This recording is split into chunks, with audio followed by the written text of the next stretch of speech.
صدری ویسر لی امری واحلل عقدۃ من لسانی یفقہوا قولی احمدک اللہم یا مجیب کل سائل والصلاة والسلام علی من هو افضل الوسائل وعلى آلہ واصحابہ ذوی الفضائل اما بعد فاعوذ باللہ من الشیطان الرجیم بسم اللہ الرحمن الرحیم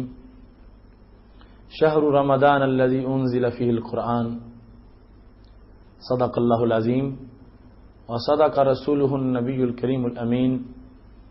ان اللہ وملائکتہ یصلون علی النبی یا ایہا الذین آمنوا صلوا علیہ وسلموا تسلیما الصلاۃ والسلام علیک یا سیدی یا رسول اللہ وعلی آلک واصحابک یا حبیب اللہ مولاي صلی وسلم دائما ابدا علی حبیبک خیر الخلق کلہم منزہ عن شریک فی محاسنہ فجوہر الحسن فیہ غیر منقاسم یا اکرم الخلق مالی من الوذ بہ سواک عند حلول الحادث العممی رب صلی وسلم دائما ابدا علی حبیبک خیر الخلق کلہم۔ اللہ تبارک و تعالی جل جلالہ وعم نوالہ واتم برہانہ وعظم شانہ کی حمد و ثنا اور حضور سرور کائنات مفخر موجودات زینت بزم کائنات دستگیر جہاں غم گسار زماں سید سروراں حامی بے کساں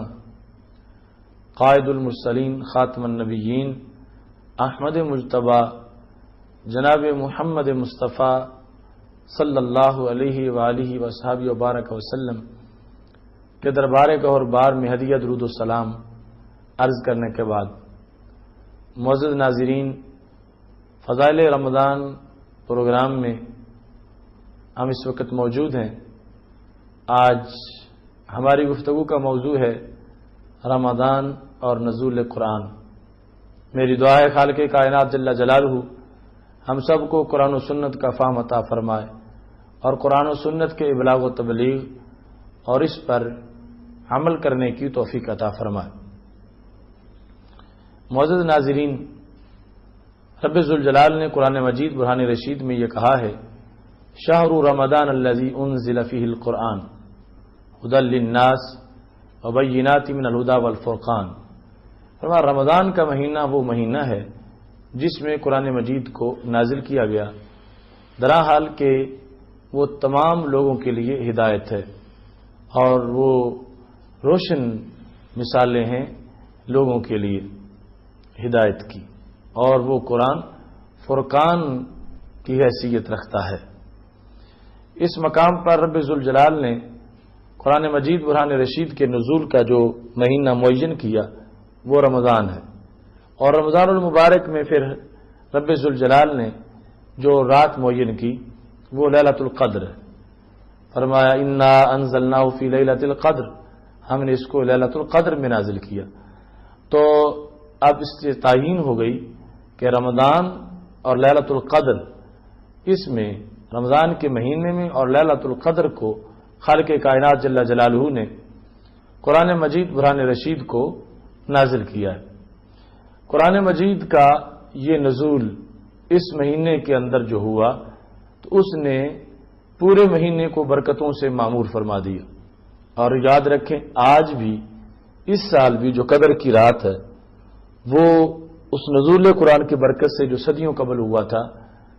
وہ آج بھی اس رات کو 1000 مہینوں سے بہتر بنائے گی۔ اس سے پتہ چلا کہ ایک بار قرآن کا نازل ہونا اس نے ہمیشہ کے لیے اس رات کو باقی راتوں پر عظمتیں عطا فرما دی۔ تو ایسے ہی اگرچہ 12 ربیع الاول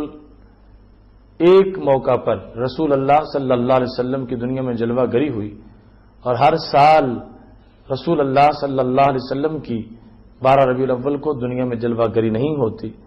ایک بار کی جلوہ گری نے ہمیشہ کے لیے 12 ربیع الاول کو عظمتوں سے سرفراز فرما دیا، جس طرح ایک بار قرآن مجید کے نزول نے ہمیشہ کے لیے لیلۃ القدر کو 1000 مہینوں سے افضل بنا دیا۔ قرآن مجید برہان رشید کا نزول ہر لمحے کو برکتوں سے سرفراز فرمانے والا ہے۔ آج ہمیں قرآن مجید برہان رشید کی تلاوت کا شرف حاصل ہے۔ یہ رمضان المبارک کا خصوصی تحفہ ہے اور اس میں اتنی عظمتیں موجود ہیں۔ حضرت عقبہ بن عامر رضی اللہ تعالیٰ عنہ کہتے ہیں کہ رسول اللہ صلی اللہ علیہ وسلم تشریف لائے، ہم صفہ میں بیٹھے ہوئے تھے، فرمایا ایکم یحب ان یغدو کل یوم الی بطحان اب العقیق فیاتی بناقتین قومین، تم میں کون یہ پسند کرتا ہے کہ وہ ہر دن بطحان یا عقیق کی طرف جائے اور 2 موٹی تازی اونٹنیاں بغیر گناہ کے اور قطع رحم کے لے آئے۔ ہم نے کہا یا رسول اللہ صلی اللہ علیہ وسلم کلنا نحب ذالک، ہم سب کو اس سے پیار تو ہے، ہم سب چاہتے ہیں کہ ایسی اونٹنیاں ہمیں ملیں اور ہم ان کو اللہ کے راستے میں وقف کر دیں۔ تو رسول اللہ صلی اللہ علیہ وسلم نے فرمایا افلا یغدو احدکم الی المسجد فیعلم او یقرأ آیتین من کتاب اللہ خیر لہ من ناقتین، فرمایا تم میں سے کوئی بندہ صبح کو مسجد میں چلا جائے اور مسجد میں جانے کے بعد وہ 1 آیت 2 آیات پڑھ لے یا کسی کو پڑھا دے، قرآن مجید کی 2 آیات خود پڑھے یا کسی کو پڑھائے، تو ہمارے رسول صلی اللہ علیہ وسلم فرماتے ہیں اس کے لیے یہ عمل 2 اونٹوں کو قربان کرنے سے زیادہ درجہ عطا فرمائے گا۔ قرآن مجید برہان رشید کا ایسا سرور ہے اور ایسا لطف اس میں موجود ہے، رمضان المبارک کا یہ خصوصی تحفہ جو امت کو ملا ہے۔ حضرت اسید بن حضیر رضی اللہ تعالی عنہ رات کے وقت قرآن مجید کی تلاوت کر رہے تھے، تو آپ نے سورہ بقرہ کی تلاوت کی، وَفَرَسُهُ مَرْبُوطَةٌ عِندَهُ، اور گھوڑا قریب باندھا ہوا تھا، اِذْ جَالَتِ الْفَرْسُ، تو اچانک گھوڑے نے کانپنا شروع کر دیا۔ حضرت اسید بن حضیر رضی اللہ تعالیٰ عنہ نے گھوڑے کی جب کپکپاہٹ دیکھی تو آپ نے تلاوت چھوڑ دی۔ جب آپ خاموش ہوئے تو گھوڑے کا راشا بھی ختم ہو گیا۔ فقارا، آپ نے پھر پڑھا، فجالت، اس نے پھر تھر تھرانا شروع کر دیا۔ فساکتا فساکنت، جب آپ خاموش ہوئے تو گھوڑا بھی ساکن ہو گیا۔ پھر آپ نے پڑھا، پھر گھوڑے نے کانپنا شروع کر دیا۔ تو حضرت اسید بن حضیر رضی اللہ تعالیٰ عنہ کا بیٹا یحییٰ، ان کی چارپائی بالکل گھوڑے کے قریب تھی، تو انہوں نے یہ محسوس کیا کہ یہ تھرتھراتا ہوا گھوڑا کہیں بیٹے کی چارپائی پہ نہ چڑھ جائے۔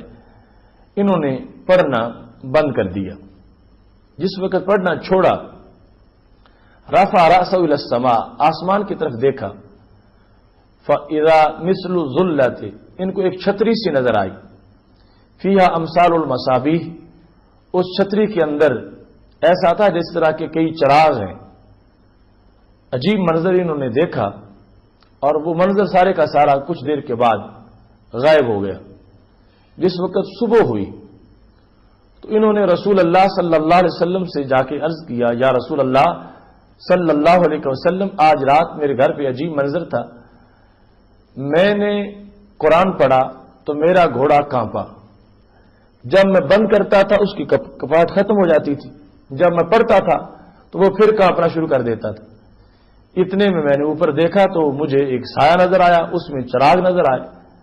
اور پھر وہ سارا منظر میری آنکھوں سے غائب ہو چکا تھا۔ جب میں باہر نکلا تو کوئی چیز بھی مجھے نظر نہیں آئی۔ یا رسول اللہ صلی اللہ علیہ وسلم، آپ یہ بتائیں کہ یہ کیا معاملہ تھا؟ اب دیکھیں صحابہ کرام علیہم رضوان کا یقین کتنا پختہ ہے اور ایمان ان کا کتنا مضبوط ہے۔ ان کو پتہ ہے کہ میرے گھر میں میرے ہوتے ہوئے مجھے جو کچھ نظر آیا، مجھے اس کی حقیقت کا پتہ نہیں ہے، لیکن رسول اللہ صلی اللہ علیہ وسلم کو اپنے گھر میں ہوتے ہوئے پتا ہے کہ میرے گھر پر یہ کیا منظر تھا۔ جس وقت حضرت اسید بن حضیر رضی اللہ تعالی عنہ نے رسول اللہ صلی اللہ علیہ وسلم سے یہ سوال کیا تو ہمارے آقا صلی اللہ علیہ وسلم بولے، فرمایا تلک الملائکۃ دنت لصوتک، فرمایا یہ فرشتے تھے تمہاری آواز سننے کے لیے قریب آئے تھے۔ ولو قرأت لأصبحت ينظر الناس الیہا لا تتوارى منہم، اگر تم پڑھتے رہتے تو فرشتے صبح تک تمہارے گھر میں موجود رہتے، ان میں کوئی غیب نہ ہوتا، کوئی چھپتا نہ، اور لوگ اپنی آنکھوں سے فرشتوں کی زیارت کرتے۔ اب اس مقام پر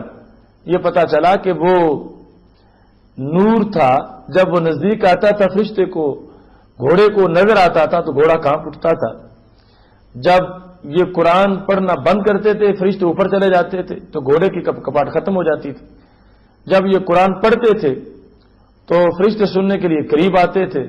تو گھوڑے کو پھر خوف ہوتا تھا۔ تو اس سے پتا چلا کہ قرآن مجید برہان رشید کی ایسی برکت ہے کہ جب اس کی تلاوت کی جاتی ہے فرشتوں کا نزول ہوتا ہے، فرشتے سننے کو آتے ہیں، اور وہ جو سایہ تھا اس میں جو چراغ تھے وہ فرشتوں کے چہرے تھے۔ اور رسول اللہ صلی اللہ علیہ وسلم نے یہ عظمت بیان کر دی کہ قرآن مجید برہان رشید کو جس انداز میں محبت اور شوق سے پڑھا جاتا ہے، خالق کائنات جل جلالہ انسان کو اتنی ہی بڑی عظمت عطا فرماتا ہے۔ یہ قرآن اس کے ساتھ جتنا بھی تعلق انسان کا مضبوط ہوگا اور جس لحاظ سے بھی متعلق ہو جائے گا، یہ قرآن اس کو نوازتا ہے، اور یہ سلسلہ نیکیوں کا کتنا جلد شروع ہو جاتا ہے۔ قرطبی میں موجود ہے کہ رسول اللہ صلی اللہ علیہ وسلم نے صحابہ کرام علیہ رضوان سے یہ کہا تھا، آتو اعینکم حظھا من العبادہ، میرے صحابہ اپنی آنکھوں کو بھی عبادت کا حصہ دیا کرو۔ قیل وما حظھہما، پوچھا گیا یا رسول اللہ صلی اللہ علیہ وسلم آنکھوں کی بندگی کون سی ہے؟ تو رسول اللہ صلی اللہ علیہ وسلم نے فرمایا النظر فی المصحف، قرآن مجید کھول کے دیکھ لینا یہ آنکھوں کی بندگی ہے۔ اس سے آنکھیں ٹھنڈی ہوتی ہیں، اس سے آنکھوں کے اندر نور پیدا ہوتا ہے۔ قرآن مجید کھول کے دیکھنا، اس کی امثال میں تدبر کرنا، تو یہ دیکھو کہ قرآن مجید کو صرف دیکھنے سے اور ابتدائی طور پر اس کے ساتھ تعلق قائم کرنے سے آنکھوں کو بندگی کا نور ملتا ہے اور سرور ملتا ہے۔ اور جس وقت ایک انسان تعلق مضبوط کرتا ہے، اس قرآن مجید کو یاد کرتا ہے، حفظ کرتا ہے، محفوظ رکھتا ہے، اور پھر وہ مختلف طریقوں سے قرآن مجید میں تدبر کرتا ہے، تو اس کا کتنا اونچا مقام ہوگا۔ آغاز سے قرآن مجید برہان رشید کے ساتھ تعلق میں اتنی عظمت ہے، تو جوں جوں یہ تعلق بڑھتا جائے گا تو عظمتیں ملتی جائیں گی، یہاں تک کہ رسول اللہ صلی اللہ علیہ وسلم نے یہ ارشاد فرمایا ہے، یقال لصاحب القرآن، حافظ قرآن کو اور قرآن والے کو یہ کہا جائے گا، حشر کے دن بھی اس کا پروٹوکول ہوگا، کہا جائے گا اقرا ورتق، پڑھتا جا اور چڑھتا جا، ورتل کما کنت ترتل فی الدنیا، اور یوں ترتیل سے ٹھہر ٹھہر کے پڑھو جس طرح کہ تم دنیا میں پڑھا کرتے تھے۔ فإن منزلک عند آخر آیۃ تقرأھا، تمہاری منزل جنت میں اتنی اونچی ہوگی کہ جب پڑھتے پڑھتے قرآن ختم ہوگا، جہاں پر تمہاری زبان سے آخری آیت کا اختتام ہوگا، اتنی بلندی پہ جنت میں تمہارا مقام ہوگا۔ اس واسطے قرآن مجید برہان رشید کو آج بڑی ضرورت ہے ہمیں قرآن مجید کی کہ ہم اس کو پڑھیں، اس کو سمجھیں، اور اس میں دنیا میں بھی فائدہ ہے، عقبہ میں بھی فائدہ ہے۔ یہ دنیا کی روشنی ہے، قبر کا بھی اجالا ہے، اور اس کی وجہ سے انسان خود بھی مالا مال ہوتا ہے اور انسان کے والدین کو بھی اس کا اجر ملتا ہے، یہاں تک کہ رسول اللہ صلی اللہ علیہ وسلم نے فرمایا ہے من قرأ القرآن وعمل بما فیہ البس والداہ تاجا یوم القیامہ، کہ جس شخص نے قرآن پڑھا اور اس پہ عمل کیا اس کے والدین کو قیامت کے دن ایک تاج پہنایا جائے گا، ضوءہ احسن من ضوء الشمس، اس کی روشنی، اس چاند تاج کی جو روشنی ہے وہ سورج کی روشنی سے کہیں زیادہ خوبصورت ہوگی اور زیادہ ہوگی۔ یہ انداز ہے ان لوگوں کا کہ جو کہ قرآن مجید برہان رشید پڑھنے والے ہیں۔ قرآن مجید سے دنیا میں بھی ان کو رونق ملتی ہے اور عقبہ کے اندر بھی رونق ملتی ہے، یہاں تک کہ حضرت عبداللہ بن عباس رضی اللہ تعالیٰ عنہ کہتے ہیں کہ رسول اللہ صلی اللہ علیہ وسلم نے ارشاد فرمایا، ان الذی لیس فی جوفہ شیء من القرآن کالبیت الخرب، کہ وہ بندہ کہ جس کے دل میں قرآن مجید کا کچھ حصہ بھی محفوظ نہیں ہے، چند صورتیں بھی نہیں آتی اس کو، فرمایا وہ سینہ سینہ نہیں، وہ تو کھنڈر اور ویران جگہ ہے، ہاں کوئی رونق نہیں ہے۔ رونق اس جگہ پہ ہوتی ہے جہاں قرآن مجید جلوہ گر ہوتا ہے، قرآن مجید کی کچھ صورتیں جس مقام پہ موجود ہوتی ہیں وہاں رب ذوالجلال کی رحمتوں کا نزول ہوتا ہے۔ اور اگر کوئی شخص قرآن مجید سے تعلق قائم نہیں کرتا اور بالکل اس کا سینہ قرآن مجید کے نور سے خالی ہے، تو ایسے شخص کے لیے یہ کہا گیا کہ اس کا سینہ جو ہے وہ ویران سینہ ہے اور اسے کچھ بھی میسر نہیں ہے۔ اگر کوئی شخص قرآن سے تعلق قائم کرتا ہے تو پھر اس کو آج بھی ویرانی کا سامنا نہیں ہے اور کل بھی ویرانی کا سامنا نہیں ہے۔ یہ سلسلہ میں وہ حدیث شریف جو جامع ترمذی میں ہے اس کو پیش نظر رکھنا چاہیے کہ دارا وباد اصحاب النبی صلی اللہ علیہ وسلم خباءہ علی قبر وهو لا يحسب انه قبر انسان، رسول اللہ صلی اللہ علیہ وسلم کے کچھ صحابہ مہم پہ نکلے تھے اور انہوں نے وہاں پہ ایک جگہ خیمہ لگا لیا۔ خیمہ جو انہوں نے لگایا تو وہ سمجھتے تھے کہ یہ ویران جگہ ہے اور یہاں کوئی چیز موجود نہیں ہے، پتہ چلا کہ وہاں تو کسی کی قبر تھی۔ اذن فیہ انسان یقرأ سورۃ تبارک الذی بیدہ الملک، وہ قبر کے اندر سورہ ملک کی تلاوت کر رہا تھا، حتی خاتمہا۔ صحابہ کرام علیہم رضوان نے سورہ ملک سنی اور وہ قبر کا مکین بالکل صحیح حافظے کے ساتھ سورہ ملک کی تلاوت کر رہا تھا، یعنی اس سے متشابہ بھی نہیں لگا اور ساری کی ساری سورہ ملک اس نے پڑھ دی ہے۔ صحابہ کرام علیہم رضوان کو بڑا تعجب ہوا کہ یہ کیسا معاملہ ہے، بند ہے زمین، نہ کوئی نظام تنفس کا یہاں پر امکان ہے، اندر جو ہے وہ بول رہا ہے، زندہ ہے تو تب بولتا ہے اور پھر اس کا حافظہ بھی بالکل صحیح ہے۔ ایسی صورتحال میں جس وقت صحابہ کرام علیہم رضوان کو بڑا تعجب ہوا، ساری سنی ہے سورہ ملک جو اس قبر کے قاری نے پڑھی، صحابہ کرام علیہم رضوان جس وقت رسول اللہ صلی اللہ علیہ وسلم کے دربار میں پہنچے، آ کے یہ مسئلہ پیش کر دیا۔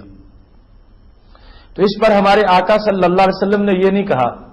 کہ صحابہ تمہیں غلطی لگ گئی ہے، ایسا ممکن نہیں، قبر میں کون پڑھ سکتا ہے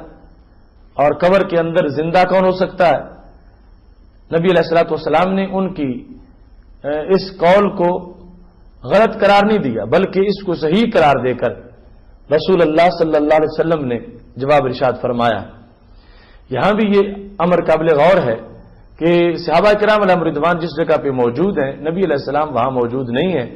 لیکن اس کے باوجود ان کا یقین ہے کہ ہمارے محبوب علیہ السلام سے یہ جگہ پوشیدہ نہیں ہے، جو کچھ زمین کے اندر ہو رہا ہے ہمارے آقا صلی اللہ علیہ وسلم اس کی ہمیں خبر دے سکتے ہیں۔ ایسے میں جب رسول اللہ صلی اللہ علیہ وسلم سے پوچھا گیا تو آپ نے بھی یہ نہیں کہا کہ صحابہ وہ غیب کی بات ہے، چھپا ہوا مقام ہے، میں کیا بتا سکتا ہوں، نہیں، ہمارے آقا صلی اللہ علیہ وسلم نے فرمایا ہی المانیات ہی المنجیات تنجی من عذاب اللہ۔ یہ سورہ ملک کا کمال ہے، جو دنیا میں پڑھتا ہے وہ اس عقبہ میں بھی پڑھتا رہتا ہے، یعنی دنیا میں پڑھتا ہے تو قبر میں بھی اس کو پڑھنے کی سعادت حاصل ہوتی ہے۔ ہی المانیہ، یہ سورہ مانیہ بھی ہے، منجیہ بھی ہے، عذاب کو روکتی ہے اور قبر والے کو عذاب سے بچاتی ہے۔ اب دیکھو جس شخص نے دنیا میں قرآن مجید کو ٹائم دیا ہے، قرآن مجید نے بھی اس کے ساتھ قبر میں اس کو ٹائم دیا ہے جس کی خلوتوں کا سہارا غم قرآن، وہ گوشہ لحد میں بھی تنہا نہیں ہوا۔ جیسے وہاں پر صاحب قرآن حضرت محمد مصطفیٰ صلی اللہ علیہ وسلم کی جلوہ گری بھی ہوتی ہے تو قرآن بھی ساتھ ہوتا ہے۔ اب وہ قرآن ساتھ ہے، قبر میں قبر کے مکین کا دل بھی لگا ہوا ہے اور قرآن مجید برہان رشید اسے عذاب سے محفوظ کیے ہوئے ہیں۔ ایسے ہی قرآن مجید برہان رشید کا اثر اور فائدہ جیسے خود انسان کو ہوتا ہے، ایسے ہی اس کے والدین تو کیا اس کے علاوہ بھی اس کا فیض آگے متعدی ہو جاتا ہے۔ رسول اللہ صلی اللہ علیہ وسلم فرماتے ہیں من قرأ القرآن فاستظہرہ فاحل حلالہ وحرم حرامہ ادخلہ اللہ الجنہ، کہ جس شخص نے قرآن پڑھا اور قرآن پڑھنے کے بعد اس نے قرآن مجید کو اچھی طرح یاد کر لیا اور پھر قرآن مجید کے حلال کو اس نے حلال سمجھا اور قرآن مجید کے حرام کو اس نے حرام سمجھا، تو کیا ہوگا؟ ادخلہ اللہ الجنہ، رب ذوالجلال ایسے بندے کو جنت میں داخل فرمائے گا۔ وشفعہ فی عشرۃ من اہل بیتی، اور خالق کائنات جل جلالہ اس کی سفارش 10 کے بارے میں قبول فرمائے گا، اس کے گھرانے کے 10 افراد کے بارے میں اس کی سفارش قبول کر لے گا۔ وہ 10 کیسے ہیں؟ کلہم قد وجبت لہ النار، اپنے عمل کی وجہ سے ان 10 پر جہنم واجب ہو چکا تھا کہ وہ جہنم میں ڈالے جائیں گے، مگر ایک حافظ عالم اور عامل انسان کے کہنے پر رب ذوالجلال اس کے خاندان کے 10 افراد کو جہنم سے بری کر کے جنت عطا فرمائے گا۔ قرآن مجید کے ان فوائد کے علاوہ یہ فائدہ بہت بڑا فائدہ ہے کہ رسول اللہ صلی اللہ علیہ وسلم نے ارشاد فرمایا ان هذه القلوب تصدع كما يصدع الحديد، کہ ان دلوں کو بھی زنگ لگ جاتا ہے جیسے لوہے کو زنگ لگتا ہے۔ پوچھا گیا لوہے کو زنگ لگتا ہے کیسے؟ اذا اصابہ الماء، جب لوہے کو پانی لگتا ہے تو لوہے کو زنگ لگ جاتا ہے۔ پوچھا گیا یا رسول اللہ صلی اللہ علیہ وسلم اگر زنگ لگ جائے کسی کے دل کو تو وہ زنگ کیسے اترے گا؟ تو ہمارے آقا صلی اللہ علیہ وسلم نے ارشاد فرمایا کثرت ذکر الموت و تلاوت القرآن، موت کو کثرت سے یاد کرو اور قرآن پڑھتے رہو، اس سے جو دل پر داغ لگ چکے ہیں وہ سارے داغ دھل جائیں گے اور رب ذوالجلال عظمتیں عطا فرما دے گا ایک انسان کو جس کے دل کا آئینہ جو ہے وہ دھندلا ہو چکا تھا۔ تو معزز ناظرین، اس مقام پر سید عالم نور مجسم شفیع معظم صلی اللہ علیہ وسلم نے ہمیں اپنی طرف سے ایک دائمی نسخہ عطا فرما دیا، چونکہ آپ حبیب قلوب بھی ہیں اور طبیب قلوب بھی ہیں۔ آپ جانتے ہیں کہ اللہ نے جو یہ مشینری بنائی ہے یہ فاسد کیسے ہوتی ہے اور اس کا فائدہ کیسے ہوتا ہے، تو سب سے قیمتی پرزہ انسان میں وہ دل ہے،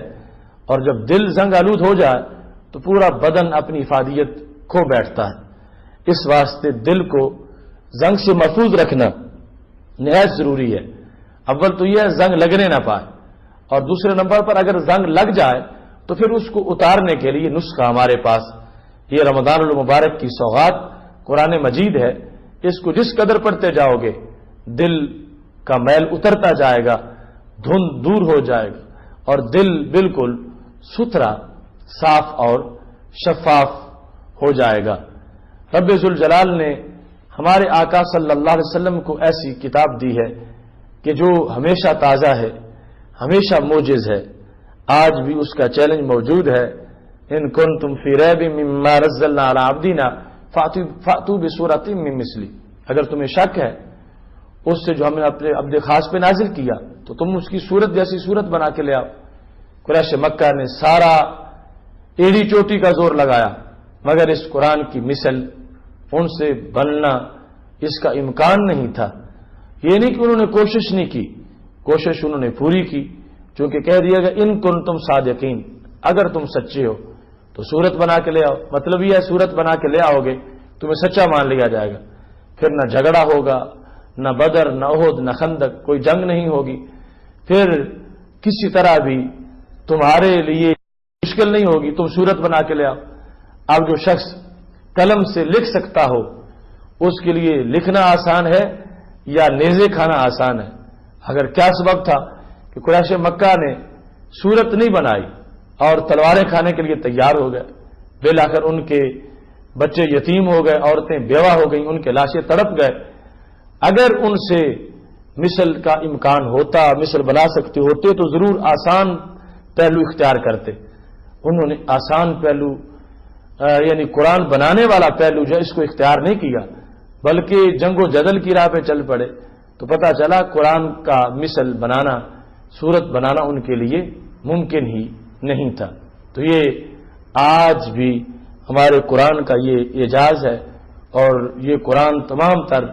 عظمتوں کے ساتھ آج بھی امت مسلمہ کو مالا مال فرما رہا ہے۔ میں تو